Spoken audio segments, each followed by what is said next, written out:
সাল্লাল্লাহু আলাইহি ওয়াসাল্লাম নির্দিষ্ট জাতি, গোত্র, ভাষা, সময়, কালের জন্য প্রেরিত হননি। তার রিসালাত ছিল সার্বজনীন, সর্বকালীন, সারা বিশ্বের সকল মানুষ, সকল গোত্র, সকল ভাষা, সকল বর্ণের জন্য। তার পূর্বের সকল নবী বা রাসূল নির্দিষ্ট সময়ের জন্য, নির্দিষ্ট গোত্রের জন্য, নির্দিষ্ট ভাষার মানুষের জন্য প্রেরিত হয়েছিলেন। কিন্তু তিনি এগুলোর ঊর্ধ্বে উঠে সার্বজনীন এবং সর্বকালীন এবং সর্বশেষ নবী এবং রাসূল হিসেবে প্রেরিত হয়েছেন সাল্লাল্লাহু আলাইহি ওয়াসাল্লাম। মহান আল্লাহ সুবহানাহু ওয়া তাআলা যত নবী রাসূল পৃথিবীতে পাঠিয়েছেন তাদের মধ্যে যে 25 জনের নাম পবিত্র কোরআনে আল্লাহ সুবহানাহু ওয়া তাআলা উল্লেখ করেছেন, তাদের মধ্যে উলুল আজম সর্বশ্রেষ্ঠ যে 5 জনকে আল্লাহ সুবহানাহু ওয়া তাআলা দৃঢ় প্রতিজ্ঞ রাসূল হিসেবে উল্লেখ করেছেন, নূহ, ইব্রাহিম, মূসা, ঈসা, মুহাম্মদ, সর্বশ্রেষ্ঠ যে 5 জনকে আল্লাহ সুবহানাহু ওয়া তাআলা উলুল আজম হিসেবে উল্লেখ করেছেন, তাদের মধ্যেও সর্বশ্রেষ্ঠ হচ্ছেন আমাদের নবী মুহাম্মদ সাল্লাল্লাহু আলাইহি ওয়াসাল্লাম। আর তার শ্রেষ্ঠত্বের মাপকাঠি প্রকাশিত হবে, তার শ্রেষ্ঠত্বের মানদণ্ড প্রকাশিত হবে কিয়ামতের মাঠে। কিয়ামতের মাঠে কিভাবে? আমরা যখন আজানের শেষে যে দোয়া পাঠ করি, সেই দোয়ায় আমরা বলি, হে আল্লাহ, আপনি মুহাম্মদ সাল্লাল্লাহু আলাইহি ওয়াসাল্লামকে মাকাম মাহমুদ দান করুন। সেই মাকাম মাহমুদ কি? মাকাম মাহমুদ হচ্ছে কিয়ামতের মাঠে আল্লাহ সুবহানাহু ওয়া তাআলা বিচারই শুরু করবেন না।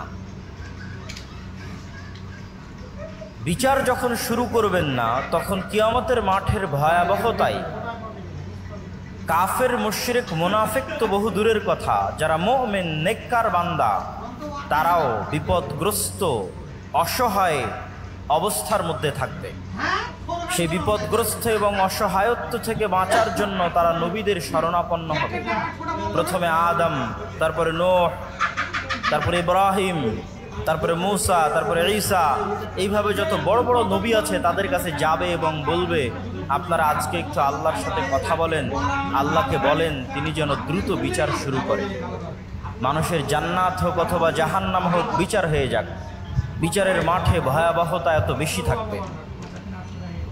তো সেই দিন কোনো নবী এবং রাসূল আল্লাহ সুবহানাহু ওয়া তাআলার সামনে কথা বলার সাহস করবেন না। যেমনটি পবিত্র কোরআনে আল্লাহ সুবহানাহু ওয়া তাআলা বলেছেন, মান যাল্লাযী ইয়াশফাউ ইনদাহু ইল্লা বিইজনিহি, আছে কি কেউ কোনো ক্ষমতাধর, শক্তিশালী, পাওয়ারফুল রাজা, বাদশাহ, প্রধানমন্ত্রী, ব্যবসায়ী, সম্পদশালী যে সাহস করবে কিয়ামতের মাঠে আল্লাহর সাথে কথা বলার, আল্লাহর অনুমতি ব্যতীত? এমনকি কোনো ক্ষমতাধর, শক্তিশালী, সাহসী, বিত্তশালী, সম্পদশালী মানুষ আছে? এটির চ্যালেঞ্জ আল্লাহ সুবহানাহু ওয়া তাআলা নিজে কোরআন মাজিদে দিয়েছেন আয়াতুল কুরসির মধ্যে। সেই চ্যালেঞ্জের মুখোমুখি কোনো নবী রাসূল সেই দিন আল্লাহ সুবহানাহু ওয়া তাআলার সামনে কথা বলার সাহস করবেন না। আদম আলাইহিস সালাতু ওয়াস সালাম থেকে নিয়ে শুরু করে সকল নবী রাসূল বলবেন, আজকে আল্লাহ সুবহানাহু ওয়া তাআলা আমার উপর এত রাগান্বিত, আজকে আল্লাহ সুবহানাহু ওয়া তাআলা আমার প্রতি এত ক্ষিপ্ত যে আজকে আমি তার সামনে কথা বলার মতো আমার কোনো সাহস, কোনো শক্তি আমার নাই। এইভাবে ধীরে ধীরে মানুষ চলে যাবে সর্বশেষ নবী মুহাম্মদ সাল্লাল্লাহু আলাইহি ওয়াসাল্লামের সামনে। আর তিনিও আল্লাহর সাথে সরাসরি কথা বলবেন না, বরং তিনি সরাসরি সিজদায় পড়ে যাবেন। কতদিন সিজদায় থাকবেন তা তিনি নিজেও জানেন না। তিনি সিজদায় এমন ভাষায়, এমন বাক্যে আল্লাহর প্রশংসা করবেন যা কোনোদিন দুনিয়াতে করেননি, যা তখন আল্লাহ সুবহানাহু ওয়া তাআলা তাকে শিখিয়ে দিবেন। দীর্ঘ এক সময় অতিক্রম হওয়ার পর, যতক্ষণ আল্লাহ চাইবেন, সেই সময় অতিক্রম হওয়ার পর আল্লাহ বলবেন, ইয়া মুহাম্মদ ইরফা রাসাক সাল তু'তা ওয়াশফা তুশাফা, মুহাম্মদ মাথা উঠাও, চাও দেওয়া হবে, সুপারিশ করো গ্রহণ করা হবে।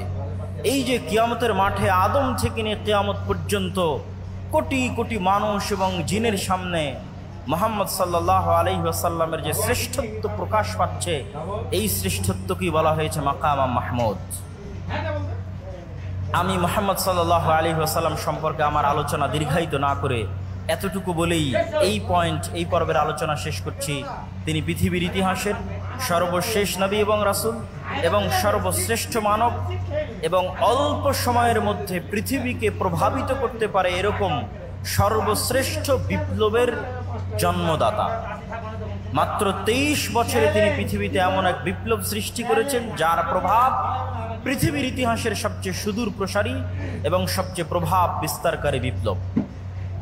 এবার আমরা চলে যাই রাসূলুল্লাহ সাল্লাল্লাহু আলাইহি ওয়াসাল্লামের জীবনে শিক্ষাগত বা জ্ঞানগত কি মৌলিক শিক্ষা এবং আদর্শ আমাদের জন্য রয়েছে। এই পয়েন্টে যাওয়ার আগে একটু ভূমিকা স্বরূপ আমাকে দুটি কথা বলে নিতে হবে। প্রথমত, আমরা জ্ঞান এবং শিক্ষা বলতে কি বুঝব, মুহাম্মদ সাল্লাল্লাহু আলাইহি ওয়াসাল্লামের এনে দেওয়া জ্ঞান এবং শিক্ষা বলতে কি বুঝব, তা জানার জন্য আমাদেরকে একটু ভূমিকা থাকতেই হবে। আল্লাহ সুবহানাহু ওয়া তাআলা যখন মানুষকে সৃষ্টি করেন, তখন তিনি মানুষের শত্রুও সৃষ্টি করেছেন।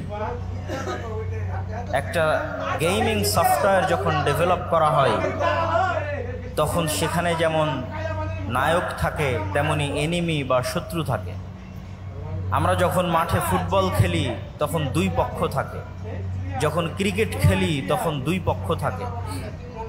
দুই পক্ষ ছাড়া কোনো প্রতিযোগিতা, কোনো খেলা, কোনো গেম সম্ভব নয়।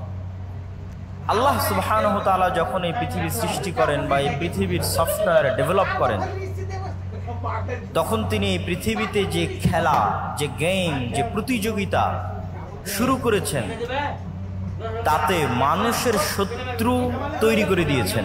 না হলে মানুষ খেলবে কার বিরুদ্ধে, কার সাথে লড়াই করে টিকে থাকবে দুনিয়াতে, কার বিরুদ্ধে যুদ্ধে জয়লাভ করার জন্য তাকে পরকালে পুরস্কার দেওয়া হবে, কার বিরুদ্ধে যুদ্ধ করে পরাজিত হওয়ার জন্য তাকে জাহান্নামে নিক্ষেপ করা হবে।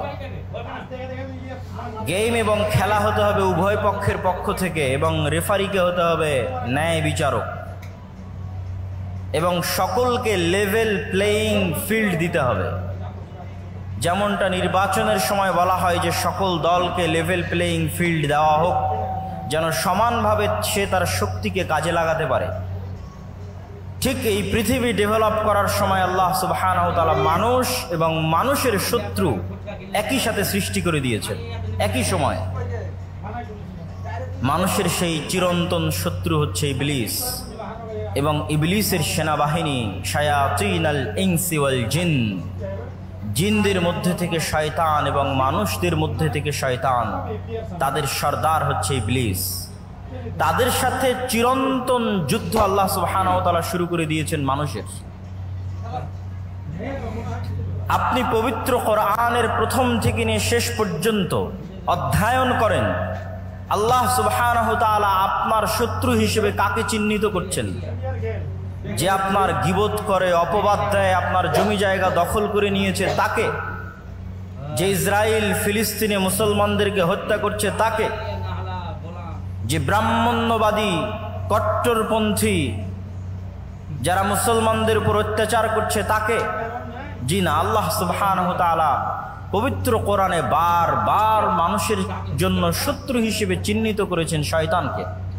ইন্নাশ শাইতানা লাকুম আদুউম মুবিন, শয়তান তোমাদের জন্য চিরন্তন এবং চিরস্থায়ী শত্রু। এই জন্য আপনি যখন কোরআন তেলাওয়াত করতে যান, তখন আল্লাহ সুবহানাহু ওয়া তাআলা আপনাকে শিখিয়ে দিয়েছে যে কোরআন তেলাওয়াতের পূর্বে তুমি বলো আউযু বিল্লাহি মিনাশ শাইতানির রাজিম, যে হে আল্লাহ, আমি বিতাড়িত শয়তান থেকে পরিত্রাণ চাচ্ছি। শয়তানের অস্তিত্ব কতটা বাস্তব, শয়তান মানুষের কতটা ভয়ঙ্কর শত্রু, যে কোরআনের তেলাওয়াত পর্যন্ত শুরু হচ্ছে শয়তান থেকে পরিত্রাণ চেয়ে। পবিত্র কোরআনের শুরু থেকে নিয়ে শেষ পর্যন্ত এবং রাসূল সাল্লাল্লাহু আলাইহি ওয়াসাল্লামের হাদিসকে যদি আপনি সামনে রাখেন, রাসূলুল্লাহ সাল্লাল্লাহু আলাইহি ওয়াসাল্লামের জীবনীকে যদি আপনি সামনে রাখেন, প্রতিটি কর্মকে যদি আপনি সামনে রাখেন, তাহলে দেখবেন রাসূল সাল্লাল্লাহু আলাইহি ওয়াসাল্লাম প্রত্যেকটা আদেশ, প্রত্যেকটা নিষেধ, প্রত্যেকটা দোয়া, প্রত্যেকটা জিকির তিনি শয়তানের বিরুদ্ধে দিয়েছেন। রাসূলুল্লাহ সাল্লাল্লাহু আলাইহি ওয়াসাল্লাম আমাদেরকে সালাম দেওয়া শিখিয়েছেন, তার জীবনের একটি শিক্ষা। তো সালাম দেওয়া শিখাতে গিয়ে তিনি আমাদের কি বলেছেন? যদি তোমাদের কেউ বাড়িতে প্রবেশ করার সময় সালাম দেয়, তাহলে শয়তান বলে লা মাবিতা লাকুম ওয়ালা আশা আলাকুম, এই বাড়িতে তোমাদের থাকার জায়গা নাই, খাওয়ার জায়গা নাই, এই বাড়ি থেকে বের হয়ে যাও। আর যখন তোমাদের কেউ রুমে, ঘরে, বাড়িতে প্রবেশ করার সময় সালাম না দেয়, তখন শয়তান বলে এই বাড়ি তোমাদের থাকার জায়গা, এই বাড়ি তোমাদের খাওয়ার জায়গা। শিখালেন সালাম আর কানেক্ট করলেন শয়তানের সাথে। রাসূলুল্লাহ সাল্লাল্লাহু আলাইহি ওয়াসাল্লাম আমাদেরকে শিখালেন খাওয়ার সময় বিসমিল্লাহ বলতে হবে, কিন্তু কানেক্ট করছেন কার সাথে? যদি তোমাদের মধ্যে কেউ খাওয়ার সময় ইদা আকালা আহাদুকুম ওয়ালাম ইয়াযকুর ইসমাল্লাহ, যদি তোমাদের কেউ খাবার গ্রহণ করে আর বিসমিল্লাহ না বলে, ইয়াকুলু মাআহু শাইতান, তাহলে শয়তান তার সাথে ওই খাদ্য গ্রহণ করে। শিখালেন বিসমিল্লাহ, কিন্তু সম্পৃক্ত করছেন শয়তানের সাথে। আপনি রাসূলুল্লাহ সাল্লাল্লাহু আলাইহি ওয়াসাল্লামের পুরো জীবনী উঠিয়ে ফেলেন, প্রত্যেকটা ধাপে, প্রত্যেকটা পদক্ষেপে, প্রত্যেকটা আদেশে শয়তান থেকে বাঁচতে, শয়তানের বিরুদ্ধে পদক্ষেপ গ্রহণ করা হয়েছে। তার মানে শয়তান অবাস্তব, অকল্পনীয় কিছু নয়। আমাদের চিরন্তন যে গেম আল্লাহ সুবহানাহু ওয়া তাআলা শুরু করেছেন, শুরু করে দিয়েছেন খেলা, এটি শয়তানের বিরুদ্ধে। এবং এই গেমকে, এই খেলাকে লেভেল প্লেইং ফিল্ড করার জন্য আল্লাহ সুবহানাহু ওয়া তাআলা মানুষের পক্ষে কিছু ঘোষণা দিয়ে রেখেছেন, শয়তানের পক্ষে কিছু ঘোষণা দিয়ে রেখেছেন। শয়তানের পক্ষে দুটি ঘোষণা। এক, ইবলিসকে পৃথিবীর সবচেয়ে ভয়ঙ্কর শক্তিশালী মেশিনারিজ, মেকানিজম আল্লাহ দিয়ে দিয়েছেন। আজকের এই উন্নত আধুনিক বিশ্বে মানুষ কত উন্নত, তারপরও মানুষ অন্তর থেকে অন্তরে কথা ট্রান্সফার করতে পারে না।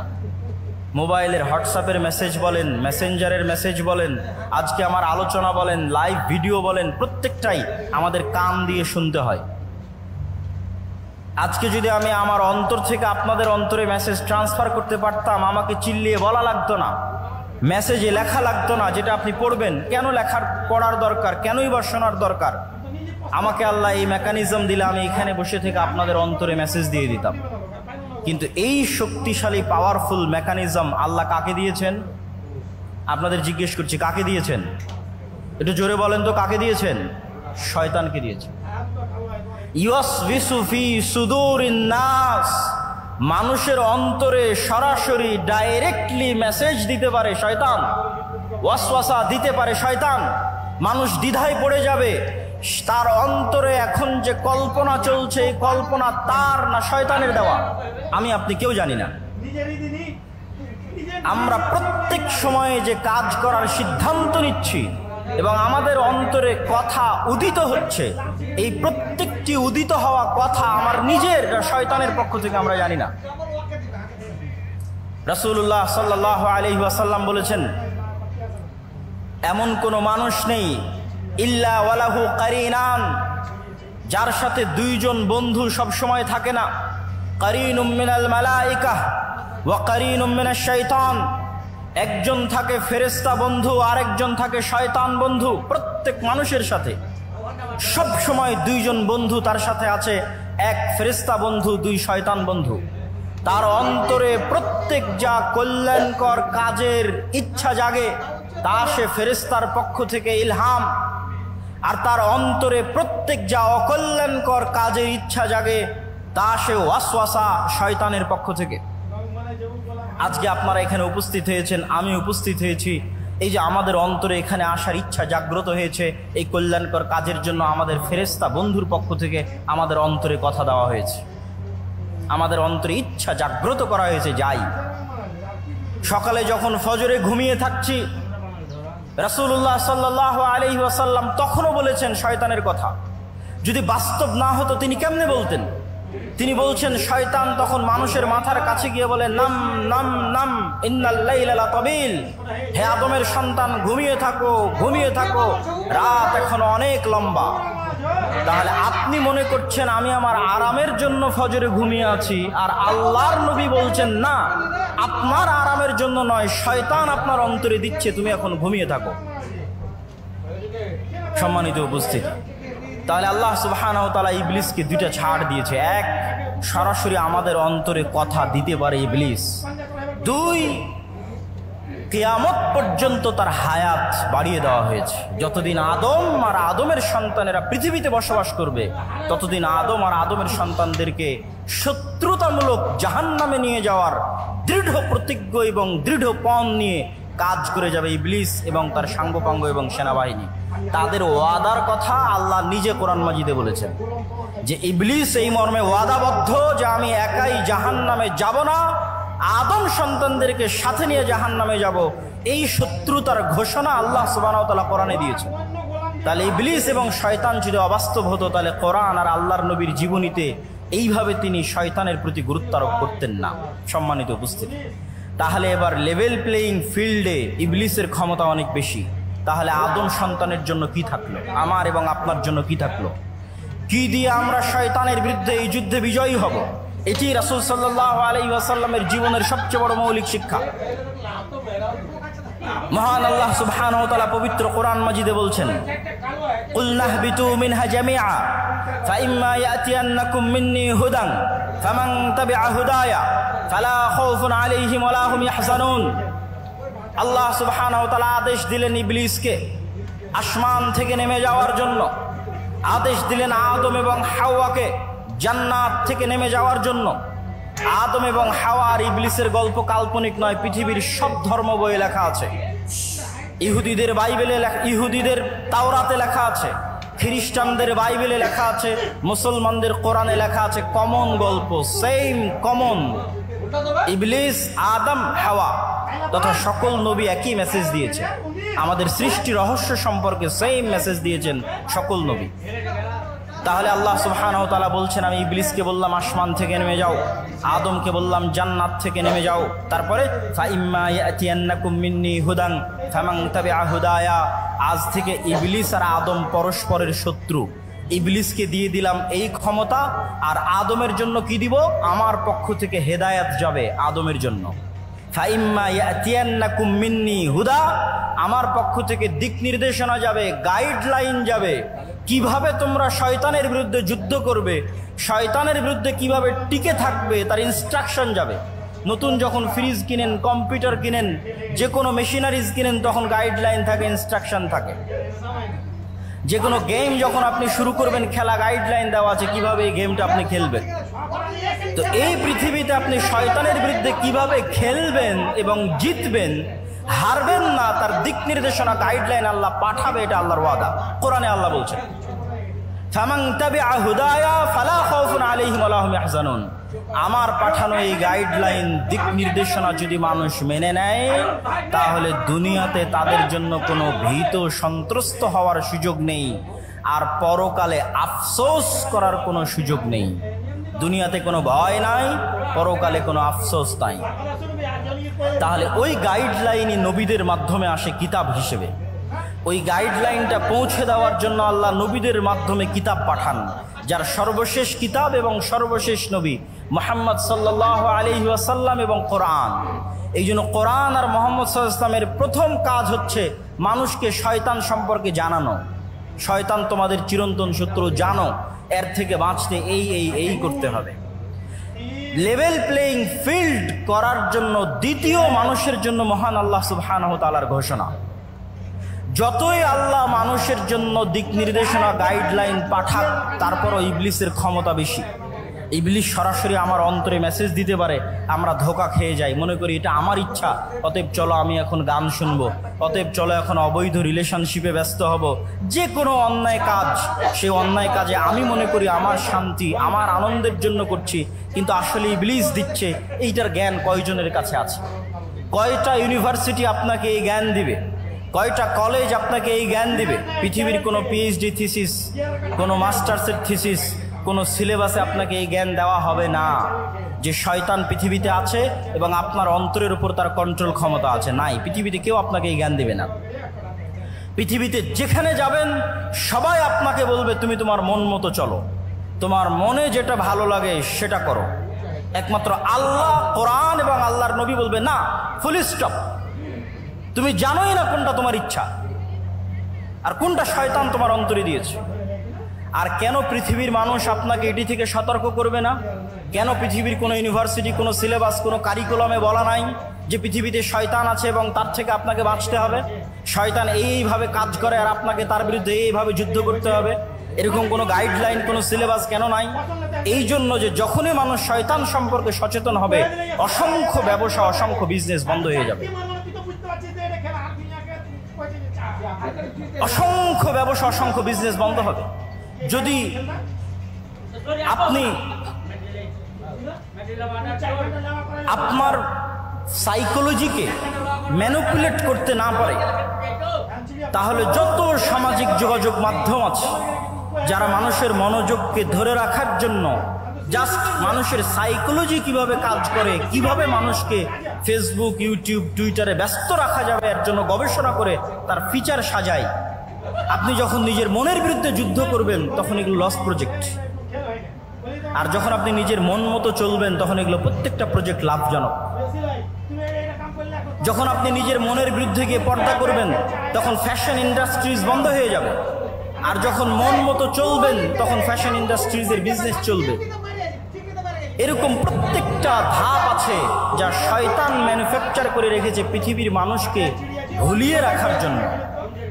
এটি আমি বলছি না, আল্লাহ সুবহানাহু ওয়া তাআলা বলছেন, আলহাকুমুত তাকাসুর, হে দুনিয়ার মানুষ, তোমাদেরকে শয়তান দুনিয়ার লোভ লালসা দিয়ে এমনভাবে ভুলিয়ে রাখবে। কি ভুলিয়ে রাখবে? কি ভুলিয়ে রাখবে? সালাতের কথা? জি না। শয়তান আপনাকে কি ভুলিয়ে রাখবে? সিয়ামের কথা? জি না। শয়তান আপনাকে ভুলিয়ে রাখবে মৃত্যুর কথা। আলহাকুমুত তাকাসুর হাত্তা যুরতুমুল মাকাবির, কবরে না যাওয়া পর্যন্ত আমার এবং আপনার মনে হওয়ার চান্স নাই যে আমি আপনি মারা যেতে পারি। আজকের পৃথিবী এতটা ব্যস্ততম পৃথিবী, আজকের টেকনোলজি এতটা ব্যস্ততম, আজকের মোবাইল, আজকের টেকনোলজি, সামাজিক যোগাযোগ মাধ্যম মানুষকে এমনভাবে আঁকড়ে ধরে আছে, অবৈধ সম্পর্ক মানুষকে এমনভাবে আঁকড়ে ধরে আছে, ক্যারিয়ারের চিন্তা, দুনিয়ার চিন্তা এমনভাবে আঁকড়ে ধরে আছে যে আপনি মাসকে মাস, বছরকে বছর চিন্তা করতে পারবেন না যে আপনি মারা যাবেন। হাত্তা যুরতুমুল মাকাবির। আর এটাই শয়তানের টার্গেট, যেন আপনি কোনোদিন ভুলেও স্মরণ না হয় যে আপনি মারা যাবেন। কেন? যখনই স্মরণ হবে আপনি মারা যাবেন তখনই আপনার মধ্যে অস্থিতিশীলতা কাজ করবে, আপনি শান্তি খুঁজবেন। তখনই তো আপনাকে কোরআন বলবে তোমার চিরন্তন শত্রু হচ্ছে শয়তান। সম্মানিত উপস্থিতি, তাহলে কি আলোচনা করছিলাম?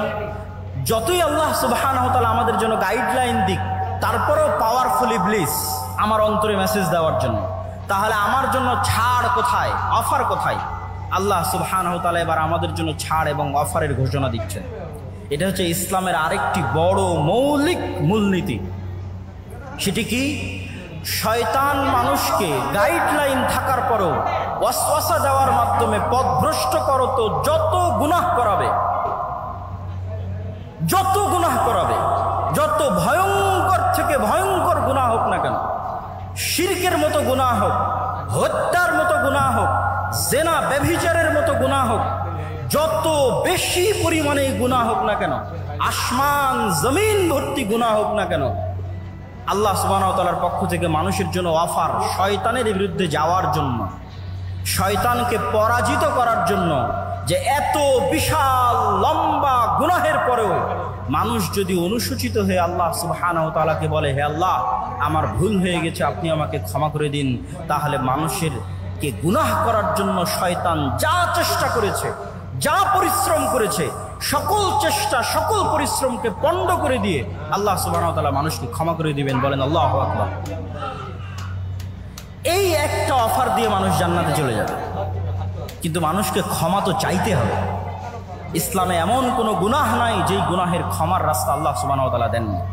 ইসলামে ক্ষমার অযোগ্য কোনো অপরাধ নাই। হ্যাঁ, তবে শ্বাস থাকা পর্যন্ত আপনি মৃত্যুবরণ করলেন কিয়ামতের মাঠে, তখন শুধু একটা গুনাহ ক্ষমা হবে না, সেটা শিরক। যা আমি আসব, যে ইসলামের সবচেয়ে বড় মৌলিক শিক্ষার একটি হচ্ছে তাওহীদ এবং শিরক না করা, আসবো ইনশাল্লাহ ধীরে ধীরে।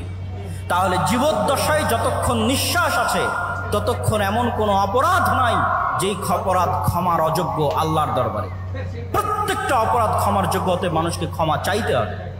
যদি মানুষের সাথে সম্পৃক্ত অপরাধ হয় তো মানুষের কাছে ক্ষমা চাইবে, যদি মানুষের হক মেরে নেওয়া সংক্রান্ত অপরাধ হয় তো মানুষের হক আদায় করে দিবে, যদি আল্লাহর সাথে সম্পৃক্ত গুনাহ হয় তো আল্লাহর কাছে ক্ষমা চেয়ে নিবে। এই ক্ষমা চাওয়ার মাধ্যমে সেই ইবলিসকে পরাজিত করবে। কিন্তু ইবলিস আপনার অন্তরে ভয় দিবে। ইবলিসের একটা বড় বিজনেস হচ্ছে মানুষকে দারিদ্রতার ভয় দেখায়, মানুষকে নিরাশা করে। লা তাকনাতু মির রাহমাতিল্লাহ। ইবলিস আপনাকে ভয় দেখাবে, আপনি অনেক বড় গুনাহগার, আপনি ক্ষমা চাইতে পারেন না, আল্লাহর দরজা আপনার জন্য বন্ধ হয়ে গেছে, আপনার অন্তরে হতাশা সৃষ্টি করবে।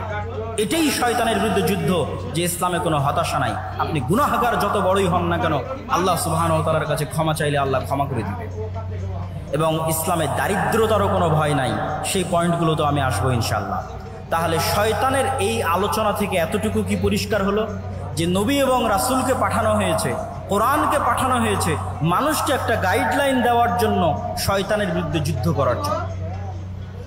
কিন্তু এই জ্ঞান, এই যে গাইডলাইনের যে জ্ঞান, শয়তানের অস্তিত্বের যে জ্ঞান, এই জ্ঞানগুলো একসময় পৃথিবী থেকে উঠে যাবে এবং মানুষ পশুতে পরিণত হয়ে যাবে। রাসূলুল্লাহ সাল্লাল্লাহু আলাইহি ওয়াসাল্লাম বলছেন, ইন্নাল্লাহা লা ইয়াকবিদুল ইলমা ইনতিজাআন ইয়ানতাজিউহু মিনাল ইবাদ ওয়ালাকিন ইয়াকবিদুল ইলমা বিকবদিল উলামা। আল্লাহ সুবহানাহু ওয়া তাআলা জ্ঞানকে ছিনিয়ে নেন না, আল্লাহ সুবহানাহু ওয়া তাআলা জ্ঞানকে ছিনিয়ে নেন না, বরং আল্লাহ সুবহানাহু ওয়া তাআলা জ্ঞানকে উঠিয়ে নেন আলেমদের মৃত্যুর মাধ্যমে। জ্ঞান উঠে যাবে। রাসূলুল্লাহ সাল্লাল্লাহু আলাইহি ওয়াসাল্লাম আর এক হাদিসে বলেছেন, ইউরফাউল ইলম ওয়া ইউনজালুল জাহল। জ্ঞান উঠে যাবে, মূর্খতা বর্ষণ করা হবে পৃথিবীতে, মূর্খতা বৃষ্টির মতো বর্ষিত হবে, আর জ্ঞান উঠে যাবে।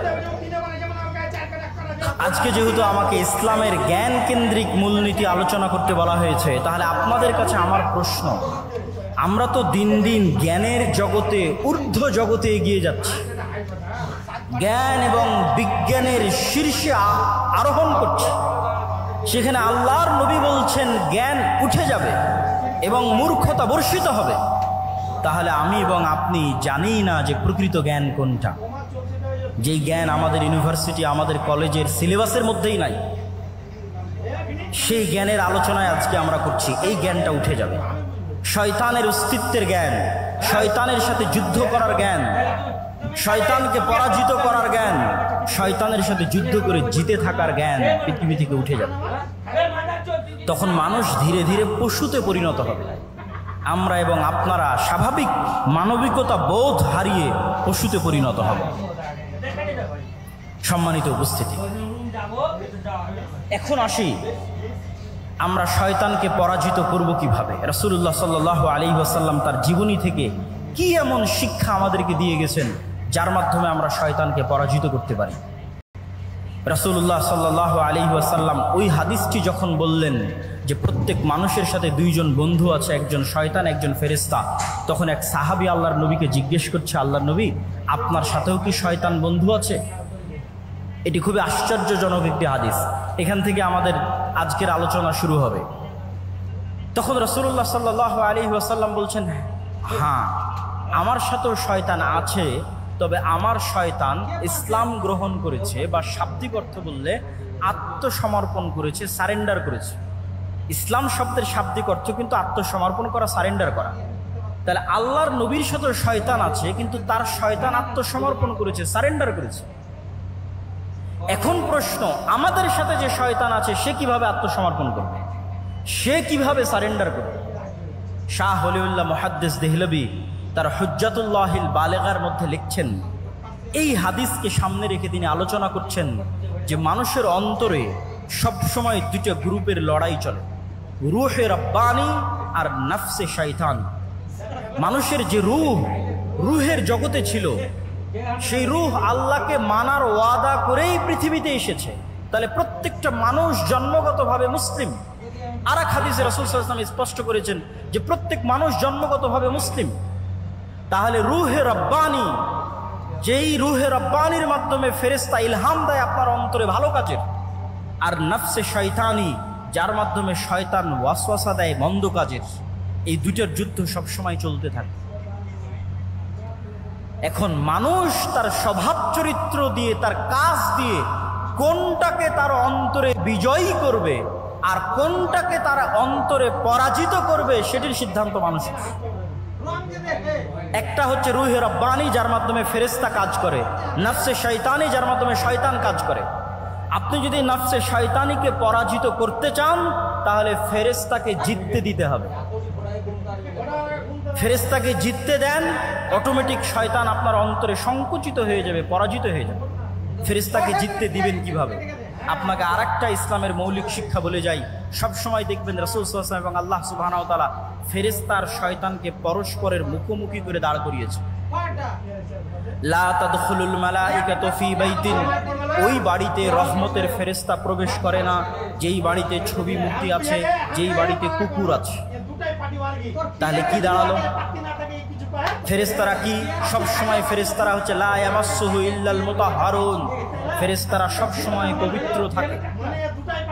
তাহলে কি দাঁড়ালো? ফেরেশতা ছবি মূর্তি পছন্দ করে না, ফেরেশতা কুকুর পছন্দ করে না, ফেরেশতা সবসময় পবিত্র থাকে। আর এক হাদিসে রাসূল সাল্লাল্লাহু আলাইহি ওয়াসাল্লাম বলছেন, মা মিন মাউদিআ শিবরিন, আসমানের এমন কোনো এক বিঘত জায়গাও খালি নাই, ইল্লা, যেই জায়গায় এমন কোনো ফেরেশতা নাই যে হয় সিজদারত আছে, না হয় রুকুরত আছে, না হয় আল্লাহ সুবহানাহু ওয়া তাআলার তাসবিহ এবং তাহলিল পাঠরত আছে। সুবহানাল্লাহি বিহামদিহি সুবহানাল্লাহিল আযীম, আল্লাহ সুবহানাহু ওয়া তাআলার বড়ত্ব এবং মহত্ব বর্ণনা করা অবস্থায় আছে। তাহলে সারমর্ম দাঁড়াচ্ছে, আপনি যদি ফেরেশতাকে জিততে দিতে চান, তাহলে ফেরেশতার স্বভাব আপনার মধ্যে বেশি বেশি নিয়ে আসতে হবে। আপনি আজকে থেকে প্র্যাকটিক্যাল বাস্তবায়ন করেন, থিওরি তো বললাম, প্র্যাকটিক্যাল বাস্তবায়ন করেন। আপনি এখন থেকে উঠে গিয়ে কোনো সময় অপবিত্র হবেন না, কেননা ফেরেশতা অপবিত্র নয়, পবিত্র। যখনই আপনার অজু ভাঙবে তখনই অজু করবেন, যখনই ফরজ গোসল হবে তখনই গোসল করবেন, তথা আপনি সব সময় পবিত্র থাকতেছেন। মানে আপনার অন্তরে আপনি রুহে রব্বানি, ফেরেশতা শক্তিকে বিজয়ী হওয়ার সুযোগ করে দিচ্ছেন। আর আপনার অন্তরে অটোমেটিক শয়তান তখন সংকুচিত হয়ে যাবে, পলাতক এবং পরাজিত হয়ে যাবে। ওই যে আল্লাহর নবী বলল, আমার শয়তান আত্মসমর্পণ করেছে, আপনার শয়তান আত্মসমর্পণ করবে। আপনি ছবি মূর্তি থেকে দূরে সরে যান, আপনি তাসবিহ এবং তাহলিল পাঠ করেন, জিকির এবং আযকার করেন, এগুলো ফেরেশতার স্বভাব। তখন আপনার অন্তরে রুহে রব্বানি বিজয়ী হবে। আর যদি আপনি মনে করেন আপনি আপনার অন্তরে ফেরেশতাকেই পরাজিত করবেন আর শয়তানকে বিজয়ী করবেন, তাহলে বেশি খেতে হবে, বেশি ঘুমাতে হবে, বেশি অপবিত্র থাকতে হবে। এই জন্য যারা শয়তানের গোলাম হয়, যারা শয়তানের দাস হয়, প্রকৃত অর্থে যারা শয়তানের ইবাদত করে, তাদের ইনস্ট্রাকশনের মধ্যে দেওয়া থাকে তাকে অপবিত্র থাকতে হবে। টানা 40 দিন গোসল অজু কিছুই করা যাবে না। যেখানে পেশাব পায়খানা করবে ওখানেই খাদ্য গ্রহণ করতে হবে, যাতে মানুষকে তার মনুষ্যত্বের জায়গা থেকে নিচে নামানো যায়। মানুষকে আল্লাহ সর্বশ্রেষ্ঠ সৃষ্টি হিসেবে সৃষ্টি করেছে, মানুষকে তার মনুষ্যত্বের জায়গা থেকে নিচে নামানোর জন্যই LGBTQ। ফেরাউন মানুষত্বের জায়গা থেকে নিচে নামে কেন? ফেরাউন পুরুষ ছিল, অহংকারের কারণে কাফের হয়ে গেছে, কিন্তু আর মনুষ্যত্বের জায়গা থেকে নিচে নামে না। নমরুদ কাফের ছিল, মুশরিক ছিল, আবু জাহাল, আবু লাহাব কাফের মুশরিক ছিল, কিন্তু মানুষ ছিল, মানুষত্বের জায়গা থেকে, পৌরুষত্বের জায়গা থেকে নিচে নামে। কিন্তু শয়তান আমাকে এবং আপনাকে চায়, বর্তমান পৃথিবী চায়, বর্তমান পৃথিবীর গ্লোবাল সিস্টেম চায় যে মানুষ তো শয়তানের শিক্ষা, শয়তান সম্পর্কে জানুক, এটা তো বহু দূরের কথা। মানুষ যেন শয়তানের গোলাম হতে হতে তার স্বাভাবিক যে চাল চরিত্র আছে সেটি থেকেও যেন নিচে নেমে যায়। এই জন্য আপনাকে যেমন অপবিত্র থাকার প্রতি শয়তান উৎসাহিত করবে, ঠিক তেমনি আপনি পুরুষ আছেন, অথচ আপনাকে কল্পনা করতে বলা হবে যেন আপনি নারীর মতো কল্পনা করেন। এটি আপনাকে স্বাভাবিক মানুষ থেকে নিচে নামিয়ে দিবে, ফেরাউনের চেয়ে জঘন্য করে দিবে, আবুল আহাব আবু জাহালের চেয়ে জঘন্য করে দিবে। তখন আপনি শয়তানের পরিপূর্ণরূপে গোলাম হয়ে যাবেন। সম্মানিত উপস্থিতি, তাহলে আমরা আলোচনা করছিলাম যে রাসূলুল্লাহ সাল্লাল্লাহু আলাইহি ওয়াসাল্লাম আমাদেরকে শয়তান থেকে বাঁচার জন্য কি করতে হবে। আমার অন্তরে, আমিও পারবো আমার অন্তরে নাফসে শয়তানিকে আত্মসমর্পণ করাতে, আমার রুহে রব্বানি ফেরেশতা স্বভাবের সামনে। আর আমি যদি চাই আমি শয়তানকে বিজয়ী করতে পারবো আমার অন্তরে, তখন আমি পরিপূর্ণরূপে শয়তানের গোলাম হয়ে যাব। ইসলামের শিক্ষার সারমর্ম এটি যে আপনাকে শয়তানের বিরুদ্ধে যুদ্ধ করতে হবে। এবং শয়তানের বিরুদ্ধে যুদ্ধ করতে গিয়ে ইসলামের মৌলিক শিক্ষাগুলোর যদি আমি সারমর্ম করি, তার একটি বড় শিক্ষা হচ্ছে তাওহীদ, আরেকটি বড় শিক্ষা হচ্ছে সালাত। তাওহীদ এবং সালাত কিভাবে শয়তানের বিরুদ্ধে যুদ্ধ করে আপনাকে আমি দেখাই। তাওহীদ হচ্ছে ইসলামের মৌলিক বিশ্বাস, যা প্রচার করতে পৃথিবীতে সব নবী রাসূল এসেছে, যা প্রচার করতে কোরআন এসেছে, যা প্রচার করতে মুহাম্মদ সাল্লাল্লাহু আলাইহি ওয়াসাল্লাম এসেছেন। সেটি কি? আমার এবং আপনার অন্তরে এককভাবে, অদ্বিতীয়ভাবে শুধুমাত্র একটি সত্তারই জায়গা হবে, তিনি হচ্ছেন আল্লাহ সুবহানাহু ওয়া তাআলা। তিনি রব হিসেবে একক, ইলাহ হিসেবে একক এবং অদ্বিতীয়, নাম এবং গুণাবলীতে একক এবং অদ্বিতীয়। রব হিসেবে একক এবং অদ্বিতীয় পৃথিবীর সবাই মানে, ইহুদি, খ্রিস্টান, বৌদ্ধ, হিন্দু সবাই আল্লাহকে রব হিসেবে একক এবং অদ্বিতীয় মানে, যে আল্লাহ সৃষ্টিকর্তা, আল্লাহ সুবহানাহু ওয়া তাআলা বৃষ্টি বর্ষণকারী, আল্লাহ সুবহানাহু ওয়া তাআলা পাহাড় নদী নালার প্রবাহিতকারী, স্থাপনকারী, আমার আপনার সৃষ্টিকারী সবাই মানে। কিন্তু আল্লাহ সুবহানাহু ওয়া তাআলাকে ইলাহ হিসেবে একক এবং অদ্বিতীয় কেউ মানে না, মুসলমানও মানে না। বহু মুসলিম আল্লাহকে রব হিসেবে একক এবং অদ্বিতীয় স্বীকার করলেও ইলাহ হিসেবে মানে না। ইলাহ মানে আপনার অন্তরের ভক্তি এবং শ্রদ্ধা, যতটুকু আপনার ভক্তি এবং শ্রদ্ধা আপনি করতে পারেন তার পুরোটাই, অন্য কাউকে দেওয়া বহু দূরের কথা, যতটুকু ভক্তি শ্রদ্ধা আছে ততটুকু আল্লাহ সুবহানাহু ওয়া তাআলার সামনে সমর্পণ করতে হবে। যতটুকু চাওয়ার আছে ততটুকু আল্লাহ সুবহানাহু ওয়া তাআলার সামনে চাইতে হবে। আপনি যদি আপনার অন্তরে আল্লাহর অস্তিত্ব ব্যতীত আর কোনো কিছুকে, ইট পাথরের কোনো খাম্বার সম্মানও যদি আপনার অন্তরে থাকে, ইট পাথরের তৈরি কোনো খাম্বার সম্মানও যদি আপনার অন্তরে থাকে, তাহলে আপনি আল্লাহর সামনে, আল্লাহর উলুহিয়াতের সামনে পরিপূর্ণ আত্মসমর্পণ করছেন না। সামগ্রিক বিধানদাতা হিসেবে আল্লাহ সুবহানাহু ওয়া তাআলার সামনে যদি আপনার আত্মসমর্পণ না থাকে, এমনকি ইবনুল কাইয়িম রাহিমাহুল্লাহ লিখছেন যে কোনো মানুষ যখন কোনো মেয়ের অন্ধ প্রেমে আসক্ত হয়, যদিও সেটা বউয়েরও হয়, স্ত্রীরও হয়, যে এমনভাবে প্রেমে আসক্ত যে তার স্ত্রী, তার প্রেমিকা যা বলে তাই শোনে, সেখানে আল্লাহর বিধিবিধানের ধার ধারে না, তখন সেও এক প্রকার শয়তানের গোলাম। তার অন্তর আল্লাহ সুবহানাহু ওয়া তাআলার উলুহিয়াত জায়গা করে নিতে পারেনি। তাহলে ইসলামের মৌলিক বিশ্বাসের একটি বড় বিশ্বাস হচ্ছে তাওহীদ। এই তাওহীদ যখন আপনার অন্তরে একবার প্রবেশ করবে, তখন এটা শয়তানের বিরুদ্ধে কেমনে যুদ্ধ করবে তা আপনাকে দেখায়। ইব্রাহিম আলাইহিস সালাতু ওয়াস সালাম একাই পৃথিবীতে, একক, সারা পৃথিবীর মানুষ তার বিরুদ্ধে, তিনি একক, তিনি একাই শয়তানের বিরুদ্ধে যুদ্ধ করছেন। তো এই একাই শয়তানের বিরুদ্ধে যুদ্ধ করতে গিয়ে তিনি যে টিকে আছেন, তার অন্তরের এই শক্তি কোথায় থেকে আসে? তার অন্তরের এই শক্তি আসে তাওহীদের উপর পূর্ণ বিশ্বাসের কারণে। যেই মুমিন 100-তে 100 শতভাগ তাওহীদে বিশ্বাসী, সে পারমাণবিক বোমার চাইতেও শক্তিশালী।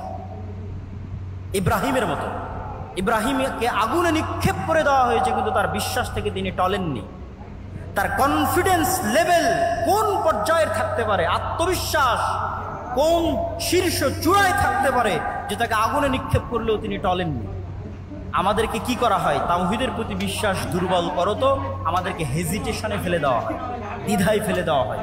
নতুন প্রজন্ম দিন মানতে পারে না কেন? হেজিটেটেড থাকে, ফ্রাস্ট্রেশনে থাকে, হতাশায় থাকে, দ্বিধায় থাকে। আমি যদি দাড়ি রাখি মানুষ কি বলবে? আমি যদি সালাত আদায় করি সমাজ কি বলবে? আমি যদি সুদী এই চাকরি ছেড়ে দিই তাহলে খাবো কি? এই যে প্রত্যেক পয়েন্টে হেজিটেশন, এগুলো আসে কেন? তাওহীদের প্রতি বিশ্বাস দুর্বল থাকার কারণে। তাওহীদের জ্ঞান যার মধ্যে আছে, যে আল্লাহর একত্ববাদ এবং অদ্বিতীয়ত্ব সম্পর্কে পরিপূর্ণ জ্ঞান অর্জন করেছে, তার অন্তর শয়তানের বিরুদ্ধে সবচেয়ে বেশি শক্তিশালীভাবে যুদ্ধ করতে পারবে। তার অন্তর সবচেয়ে কনফিডেন্ট থাকবে তার দ্বীনের উপর, তার বিশ্বাসের উপর। আজকের পৃথিবীতে ইহুদিরা ভ্রান্তির উপরও আমাদের চেয়ে বেশি কনফিডেন্ট, ভ্রান্তির উপরেও আমাদের চেয়ে বেশি কনফিডেন্ট। আর আমরা মুসলিমরা, আমাদের কনফিডেন্স নাই, কনফিডেন্স হারিয়ে ফেলেছি। দীর্ঘ 190 বছরের কলোনিয়াল সিস্টেমে তাদের গোলামির কারণে আমাদের রক্তের মধ্যে এমনভাবে গোলামি প্রবেশ করেছে যে আমরা কখনো স্বাধীনভাবে চিন্তা করতে পারি না, নিজের দ্বীনের উপর পূর্ণ আস্থা এবং পূর্ণ বিশ্বাস কনফিডেন্টলি স্থাপন করতে পারি না, কেননা আমাদের মধ্যে তাওহীদের জ্ঞান নাই। 2 নাম্বার, সালাত কিভাবে আপনাকে শয়তানের বিরুদ্ধে যুদ্ধ করায়। আপনি তো ইসলামের সারমর্ম দেখলেনই যে এই অন্তরকে কন্ট্রোল করতে পারতে হবে। তো অন্তরকে কন্ট্রোল করার জন্য শুধু বিরত থাকার মাধ্যমে কখনো প্র্যাকটিস হয় না। আপনি সেনাবাহিনীতে জয়েন করলে কঠোর পরিশ্রমের মাধ্যমেই আপনাকে সেনাবাহিনীর র্যাঙ্কিং বাড়াতে হবে। তো এই 5 ওয়াক্ত সালাত শয়তানের বিরুদ্ধে যুদ্ধ। প্রতি 5 ওয়াক্ত সালাত জামাতের সাথে মসজিদে উপস্থিত হওয়ার মাধ্যমে আপনি দিনে 5 বার শয়তানকে পরাজিত করেন। এই জন্য রাসূলুল্লাহ সাল্লাল্লাহু আলাইহি ওয়াসাল্লাম বলেছেন, যে ব্যক্তি টানা 40 দিন মসজিদে এসে তাকবীরে তাহরিমার সাথে সালাত আদায় করলো, সে মুনাফিকি থেকে মুক্তি পেয়ে গেল, জাহান্নামের আগুন থেকে মুক্তি পেয়ে গেল। কেন? মানে টানা 40 দিন প্রায় 200 ওয়াক্ত সালাত, মানে 200টা বিশ্বযুদ্ধে শয়তানকে পরাজিত করা। তো যে এক টানা পরস্পর 200টা যুদ্ধে শয়তানকে পরাজিত করতে পারবে, তার অন্তরের উপর তার কন্ট্রোল ক্ষমতা কায়েম হয়ে গেছে, প্রতিষ্ঠিত হয়ে গেছে। ওই যে রাসূল সাল্লাল্লাহু আলাইহি ওয়াসাল্লামের শয়তান আত্মসমর্পণ করেছে, আপনার শয়তান আত্মসমর্পণ করে ফেলেছে। কেননা 200টা যুদ্ধে আপনি তাকে পর পর পরাজিত করেছেন। তাহলে সালাত হচ্ছে শয়তানের বিরুদ্ধে সবচেয়ে বড় যুদ্ধ। এই জন্য সালাতকে এত শক্তিশালীভাবে ইসলামে একটি মাত্র কাজ দেওয়া আছে, আর কোনো কাজ দেওয়া নেই।